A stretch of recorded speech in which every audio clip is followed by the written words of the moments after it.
J'ai l'honneur aujourd'hui de commencer la nouvelle série, comme vous l'avez entendu, sur le surnaturel au quotidien. Et ça s'annonce palpitant.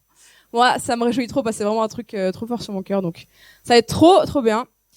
Et le message d'aujourd'hui, avant qu'on se lance dans tout, la puissance, les dons et les miracles et tout ça, on va parler aujourd'hui de la présence de Dieu.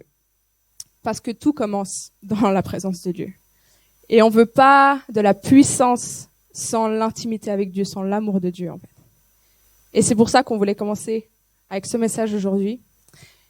Et moi, c'est un sujet, genre mon préféré, je pense, c'est l'intimité avec Dieu. Parce que si j'avais un truc à apprendre dans ma vie, ce serait ça.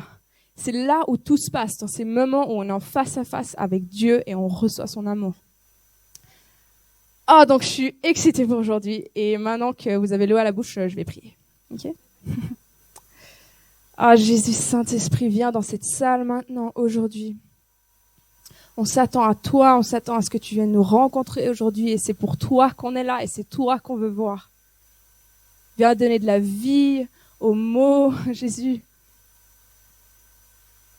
Qu'on se laisse emporter par toi. Merci pour ta présence, on t'aime tellement. Amen. Ok.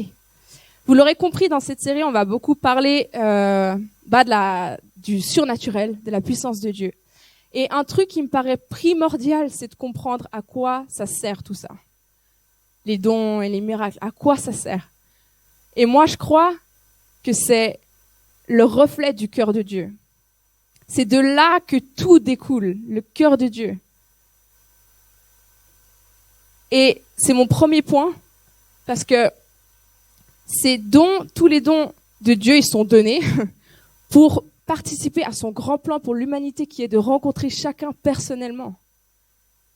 C'est à ça qu'ils servent. Et si on peut pas oublier que c'est à propos de l'amour de Dieu. Et ça nous fait ramener au sacrifice de la croix et à l'évangile. C'est par Jésus sur la croix que c'est possible d'expérimenter sa puissance.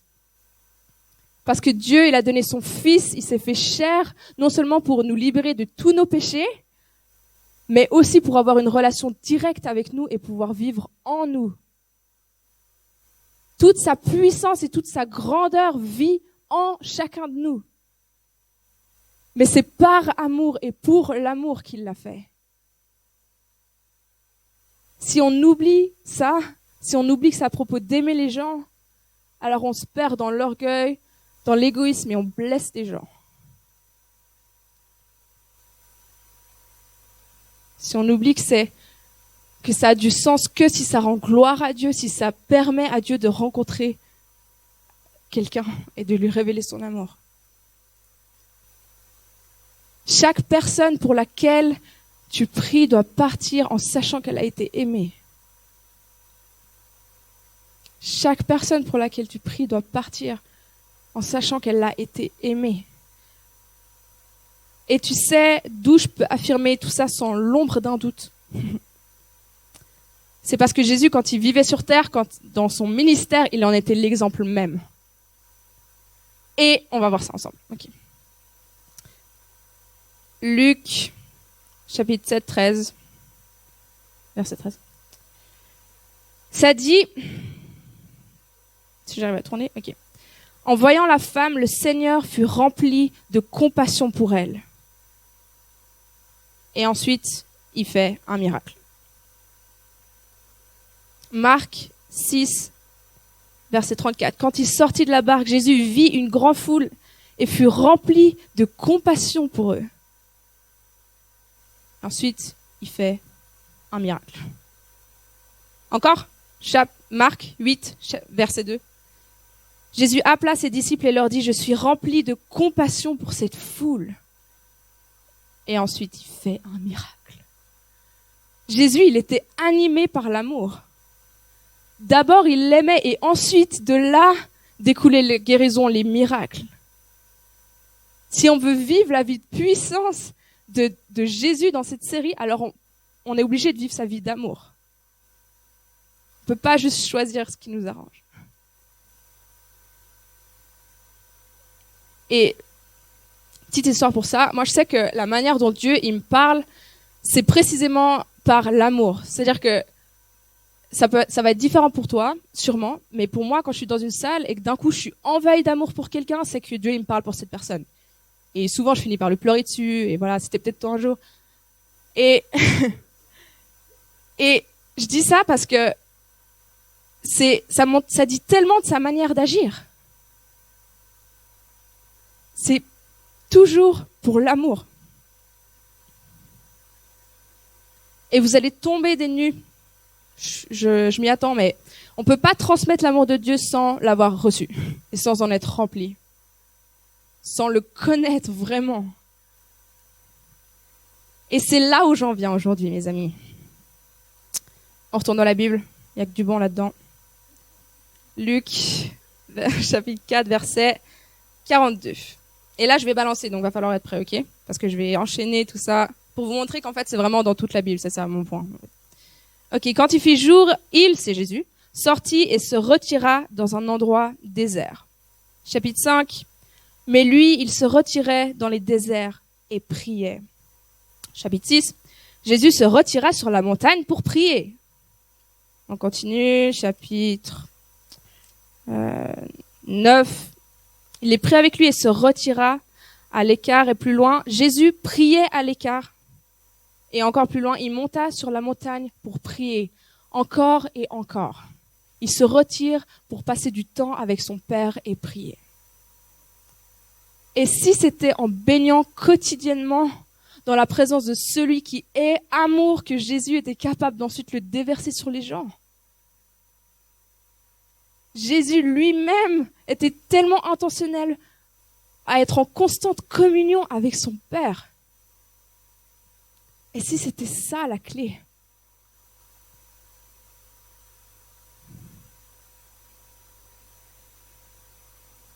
Tu sais, j'ai acheté il y a pas longtemps une plante pour ma chambre parce que chez Monica, il y en a plein et c'est hyper beau. J'étais là, moi aussi je veux ça. Mais si tu me connais, tu sais que j'ai pas la main verte. Donc déjà, je suis arrivée dans le magasin, j'ai dit bonjour, c'est quoi la plante la plus facile à entretenir que vous avez? Et je suis rentrée chez moi avec cette belle plante et je l'ai accrochée avec le macramé aussi de Monica et Alice, petite pub en passant. Et vous savez ce qui se passe? Elle est en train de subir le même sort que ses prédécesseurs. Mourir. Parce qu'une plante, ça demande de s'en occuper.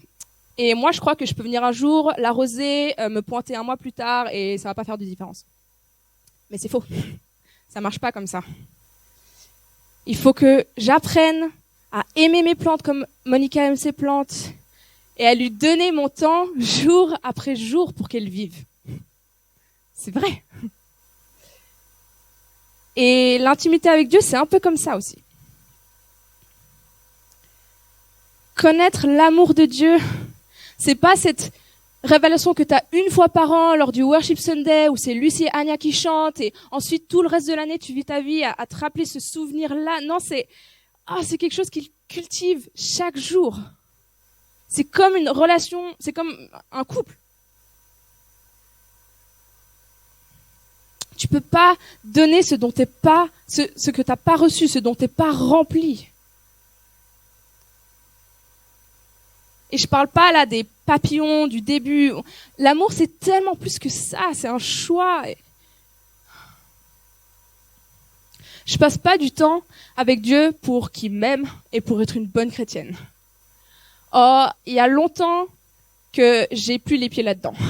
Parce que Romains 8, ça dit il y a plus de condamnation dans ceux qui sont en Christ. Donc j'ai divorcé avec ça. Je participe plus à ça. C'est pas à propos de recevoir, de faire ce qu'il faut. Non, purée, moi, je passe du temps avec Jésus parce que mon âme, elle en crève. Parce que j'en ai tellement besoin et tout en moi a besoin d'être avec Dieu et désire être avec Dieu.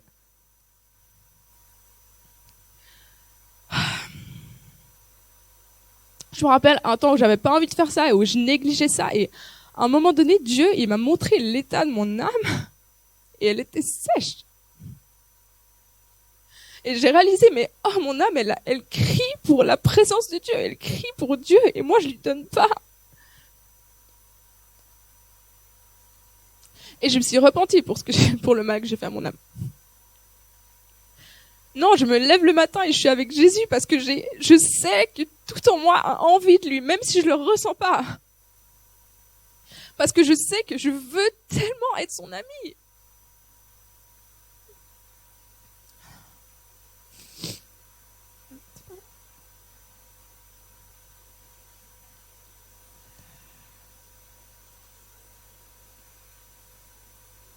L'amour de Dieu, c'est ce sur quoi tu médites jour après jour, c'est être à genoux devant Dieu et être là, mais oh Jésus, tu m'aimes et je t'aime et t'es tellement bon et il n'y a rien qui nous sépare et t'aimes ce moment qu'on passe ensemble et t'es tellement, on peut pas être déconnecté, je t'aime et je t'aime tellement.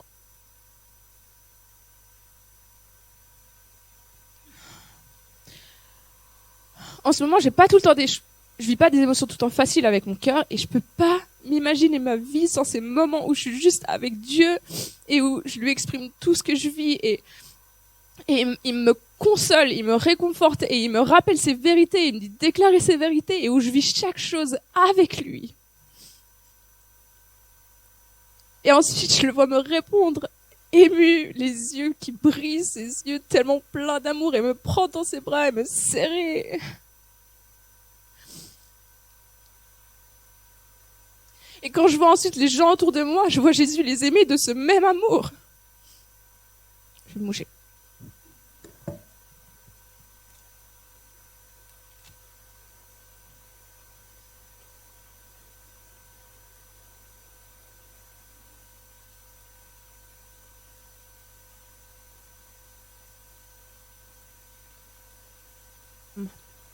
Ok.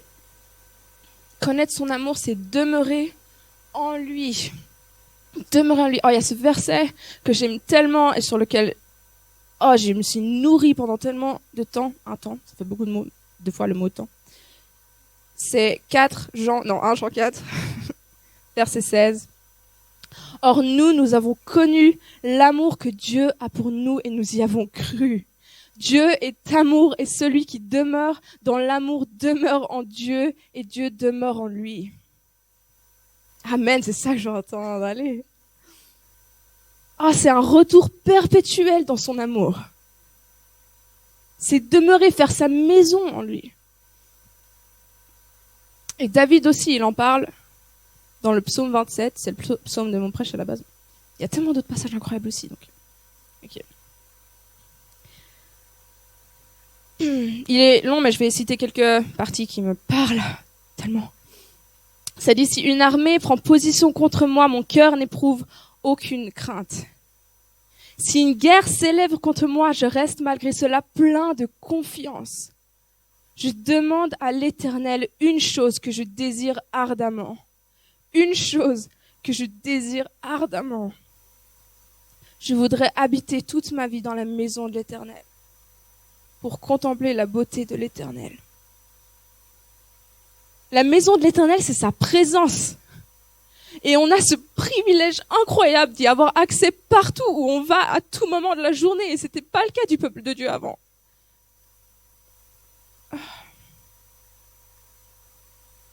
Il dit, j'offrirai des sacrifices dans sa tente avec des cris de joie. Je chanterai, je célébrerai l'Éternel. Ô Éternel, écoute ma voix car je fais appel à toi. Plus loin, il dit, je te recherche, Éternel. Oh, enseigne-moi ta voie, conduis-moi dans le sentier de la droiture.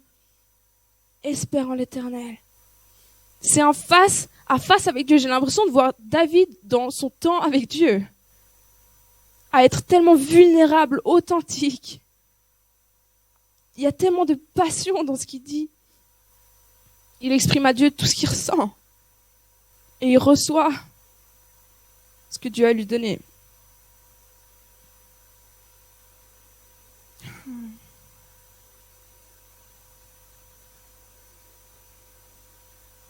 Quand je priais pour aujourd'hui et je demandais à Dieu ce qu'il voulait faire aujourd'hui en nous, j'avais l'impression qu'il me disait qu'il avait envie de nous inviter à apprendre à être avec lui.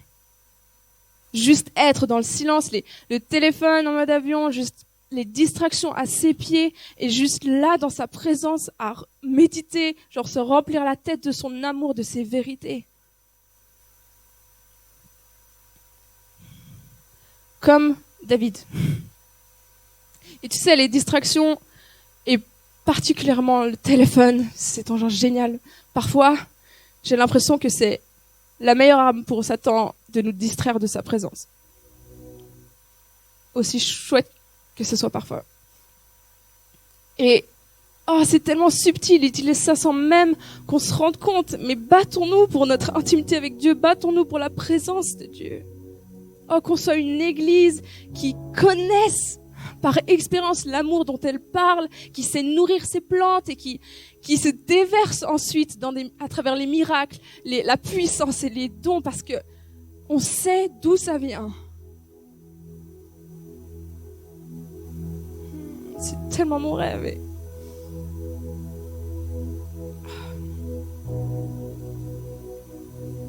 J'aurais tellement de choses à dire encore sur l'amour de Dieu, la présence de Dieu, mais j'ai aussi envie qu'on puisse l'expérimenter, vraiment. Et aujourd'hui, on aura un bon temps pour ça, sois prêt. T'as pas besoin de te dépêcher dans ce petit temps qu'on a, non. Là, on aura le temps pour vraiment recevoir son amour. Et je te propose de passer un moment avec Dieu, les yeux fermés, le téléphone dans ton sac, et juste demeurer dans sa présence et méditer sur son amour. Je vais mettre ils vont mettre, la super team, des mots après, un texte de Nicolas de Cusa, qui est un théologien, philosophe, prédicateur, beaucoup d'autres titres aussi. Et c'est des mots qui me touchent tellement, et c'est une aide, donc si ça te parle pas, c'est pas grave. Et si ça te parle, tu peux le dire à Dieu. Mais quand je dis méditer, c'est le lire, le relire, que ça rentre, que ça descende dans le cœur, que ça porte ses fruits. Et tu peux aussi demander à Dieu comment est-ce qu'il t'invite à vivre ça concrètement demain aussi. Comment demeurer quotidiennement dans son amour, dans sa présence. Et voir qu'est-ce qu'il te dit. Quelle est son invitation pour toi. Et si c'est la première fois que tu entends parler de ce Dieu d'amour, c'est un jour de joie. Et si tu as envie de le connaître plus, alors on se ferait tellement un plaisir de prier pour toi. Il y a Ruben qui est là, Adri, moi-même, Cédric. Et vraiment, loupe pas cette occasion. On a trop ça à cœur. Et je vais te laisser dans ce moment avec Dieu. Ou avec l'un de nous si tu viens prier avec nous. Et je vais finir en priant. Finir moi, mais Dieu il a pas fini.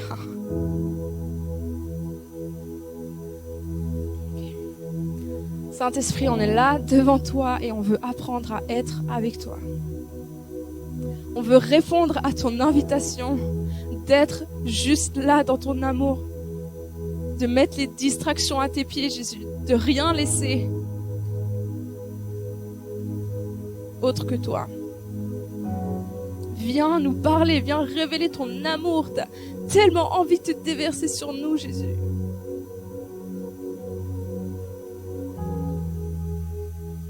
Alors viens, Saint-Esprit, t'as toute la place maintenant. À toi de jouer, Jésus.